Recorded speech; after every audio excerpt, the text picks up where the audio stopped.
Bismillahirrahmanirrahim. Assalamualaikum warahmatullahi wabarakatuh. Alhamdulillahirabbil alamin. Wassalatu wassalamu ala asyrofil anbiya'i wal mursalin wa ala alihi washabihi ajmain, amma ba'du. Yang pertama-tama, marilah kita panjatkan puja dan puji syukur kita kehadirat Allah Subhanahu wa taala yang mana telah diberikannya kita kesehatan jasmani maupun rohani sehingga kita dapat melakukan perkuliahan di pagi hari yang cerah ini. Tak lupa pula salawat dan salam kita junjungkan keharibaan Nabi besar kita Muhammad sallallahu alaihi wasallam. Allahumma shalli wa sallim wa barik alaihi. Dan tak lupa pula kami ucapkan terima kasih kepada ibu dosen yang terhormat karena telah memberikan kami kesempatan untuk mempresentasikan hasil diskusi kami yang berjudul Manajemen Mutu ISO atau International Standard Organization yang akan dibawakan oleh kelompok 11 yang beranggotakan saya sendiri Ahmad Khairi sebagai moderator dan juga pemateri yang terakhir, Putri Amanda sebagai pemateri yang pertama, dan Hajrah Rahma sebagai pemateri yang kedua. Baiklah, tanpa membuang waktu, masuklah kita ke materi yang pertama yang akan dibawakan oleh Putri Amanda. Kepada Putri, kami persilahkan. Assalamualaikum warahmatullahi wabarakatuh. Saya Putri Amanda akan menyampaikan pemateri yang pertama. Baik, langsung saja, yaitu ada pengertian ISO, International Standard Organization. ISO adalah suatu federasi standar dunia bagi produksi, perdagangan, dan komunikasi, dan terdiri dari lembaga-lembaga anggota sekitar 90 negara. ISO merupakan anak dari dua organisasi yang terpisah, yaitu International Federation of the National Standardizing Association atau ISA yang didirikan pada tahun 1926 di New York, dan United Nations Standard Coordinating Committee atau UNSCC. ISO merupakan lembaga non-pemerintah, meskipun banyak yang berpartisipasi adalah lembaga pemerintah dengan lainnya adalah swasta. Nama organisasi ini akan berbeda saat diterjemahkan dalam bahasa yang berbeda.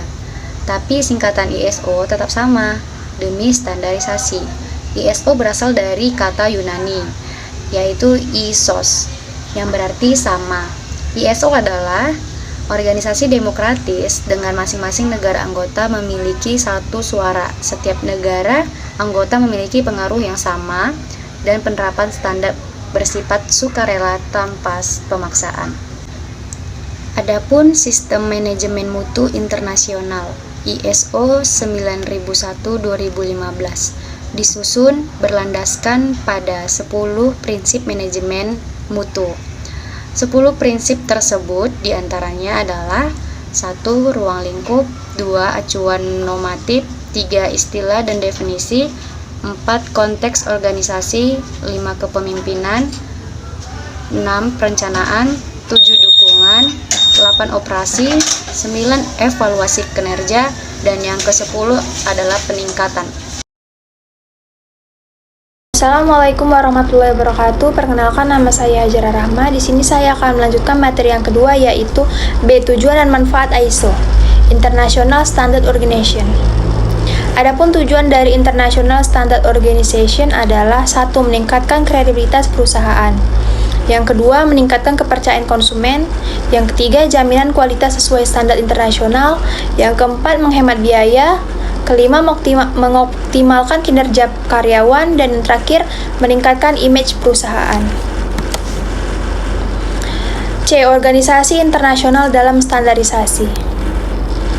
ISO atau The International Organization for Standardization adalah badan standar dunia yang dibentuk untuk meningkatkan perdagangan internasional yang berkaitan dengan standar barang dan jasa.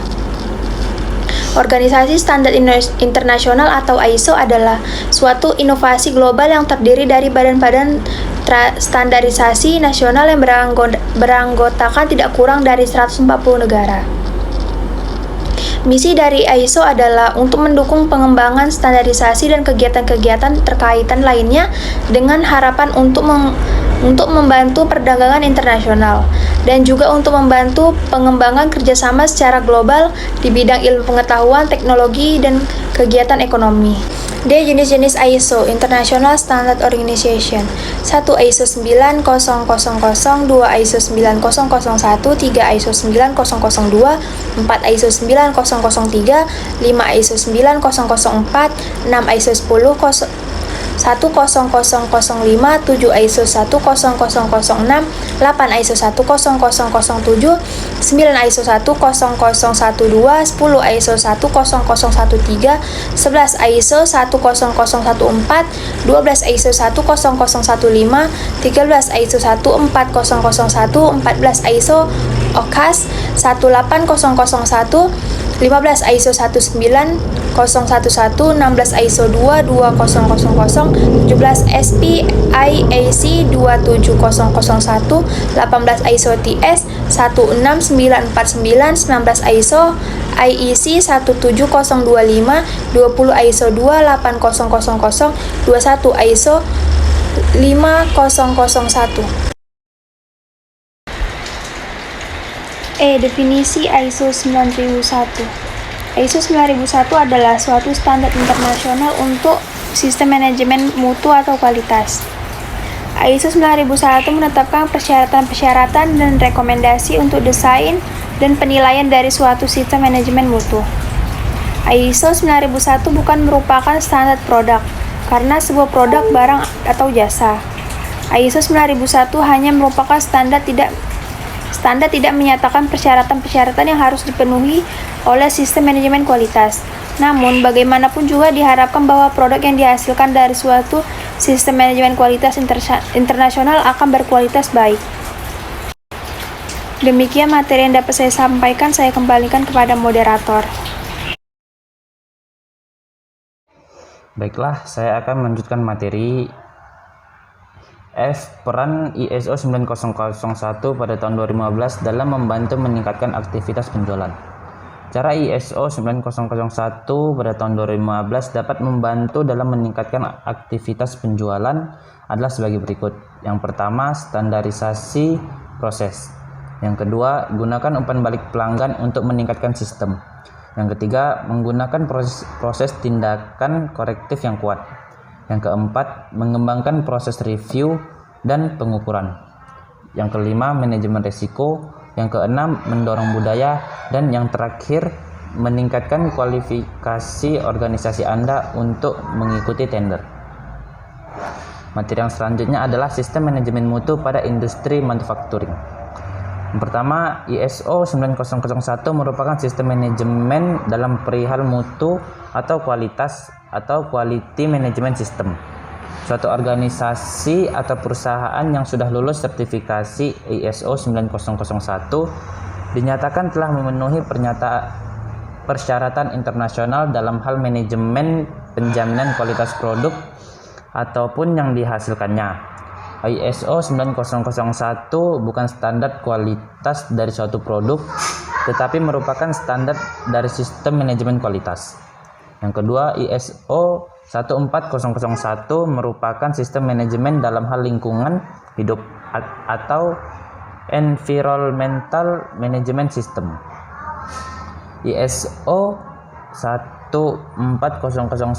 dipergunakan perusahaan untuk mendeklarasikan komitmennya terhadap perlindungan lingkungan yang secara berkesinambungan atau terus-menerus. Yang ketiga, SMK3.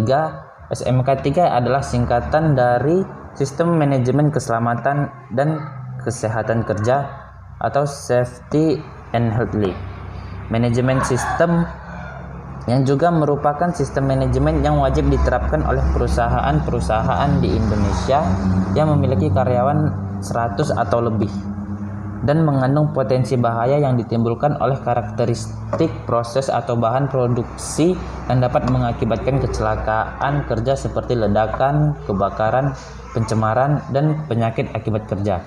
Baiklah, mungkin itu saja yang dapat kami sampaikan. Kurang dan lebih kami mohon maaf. Wabillahi taufiq wal hidayah. Wassalamualaikum warahmatullahi wabarakatuh.